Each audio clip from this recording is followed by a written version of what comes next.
Sisesikhumbuzweni kaNazaretha, indaba isahlele esikhumbuzweni. Umqali wendlela kuthiwa wahamba wangenisa komunye umuzi ngelinye ilanga. Wathi mayefika kulo muzi wafica inkosikazi esanda kushona, ishiye umntwana omncane. Sikhuluma ngoNkulunkulu.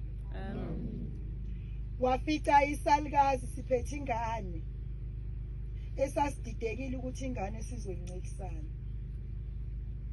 Wathi mayebuza ukuthi uphuma walengane bayikhomba indunduma. Wayeseyaxakeka ukuthi ugogo wayexakekile ukuthi ingane uzoyenza njani. Ngoba uNkulunkulu owazi ngisho inwele zethu ezisekhanda. Wathi lengane izoncela iminyaka emibili. Sadideka isalukazi ukuthi sizoncela kanjani unina engasekho iminyaka emibili. Waphuza amanzi wayeseyaphuma wabonga wahamba. Kuthiwa wathi esendleleni isalukazi sezwa amabele egcwala. uNkulunkulu okwazi ukwenza lokho. Kuthiwa ephumile amabele ayisegcwala. Sathi sibona isalukazi ibele laseliqhansa likhipha ubisi. Wayesedonsa ingane yomntanakhe wayincelisa. Ubani ongakwenza lokho ngaphandle kaShembe? So wayincelisa lengane wayincelisa yathi sineminyaka emibili yayisiyahamba isalukazi. Ngoba wathi lengane izoncela iminyaka emibili yayisikhulile. Sikhuluma ngoNkulunkulu. Amen.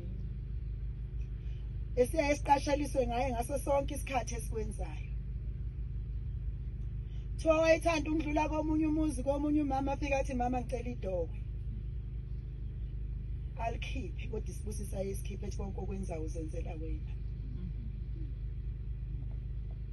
Aphuza bonga athi konke okwenza ukwenzela wena. Ngichaza ukuthi maNazaretha afuneke sihambe kahle masihamba kulo mhlaba ngoba esikwenza asazi ukusenzela bani. Kuthiwa wahamba njalo lo baba mayedlula ngakhona. Amnikezele acelele lidoko angene kulo muzi acelele lidoko. uShembe uyayifuna inhliziyo yakho. Amnike. Ngelinye ilanga wayeseyadideka lo nkosikazi wathi uyangicasula lo muntu. Olokhu ezongicela idokwe ngoba siboni sisemhlabeni. Silingisa inkosikazi eyayilindele ukuthi kuzofika uJesu. Kwase kufika umuntu omanikiniki. Yayisimxosha yathi angibe ngalindelanga wena.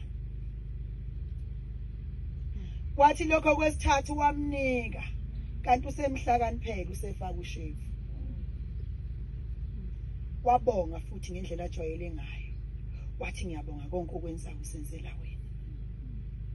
Wakuthatha lokudla wahamba nakho wathi esendleleni wahlangana nendoda eyayilambile isikhathele. Thowathi ngasithela igqumo wahlangana nendoda eyilambile. Yayisitha unakho nokuncane ongangipha khona. Yayisimnikeza lokho. Yayisiyadla indoda yabonga, yayisiphuthuma ekhaya. Yathi mayifika ekhaya yayisiphethwe isiso.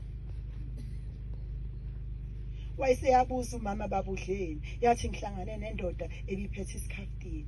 Wathi hawu washo wathi konke engikwenzayo ngizenzela mina. Sikhuluma ngoNkulunkulu. Yabi siyahamba ke indoda. Ihanjiswa isandla senkosikazi yayo. Ngoba yayithi ibulala lo muntu owayemhlupha. Qaphela ukuthi umuntu mayehlupha uhlupha kanjani. Ngixoxela umkhokheli ngesabatha eliphelile ngithi ngiyaphuma ngemsebenzini yazi Shembe mawungangipha abantu ababili abazogibela ngibe no 30 rand. Angisho ukuthi ngibe no 30 rand ngithi abantu ababili mina sengiyazi ukuthi ngifuna 30 rand. Uyangipha uNkulunkulu abantu ababili. Asicela kuShembe angasiphi. Amen. Angishongo ukuthi ngicela ukuthi ngiphiwe 30 rand ngithe ngicela abantu ababili abangagibela. Angipha abantu ababili bagibela. Ithi ngagibela njengani hlale phansi ithule mase kuzokwehliwa isilibika usizilayo. Hawu. Le mali ebengiyithembile angiseze ukuyithola. Osemva kwami akhiphe 100 rand. Hawu. Ekseni kanje wena uhayikha ngo 100 rand. kwangafika ukuthi ngithi asendlule lapha sishintshe le mali. Ngathi ngoba ngiyaphuthuma nami ngiphuthuma emsebenzini eyiyehla. Ithi ngehla nje ingane ithi inkosi ikubusise. Ngithi angikaze ngubone wena emkhosini awusuthi inkosi ikubusise.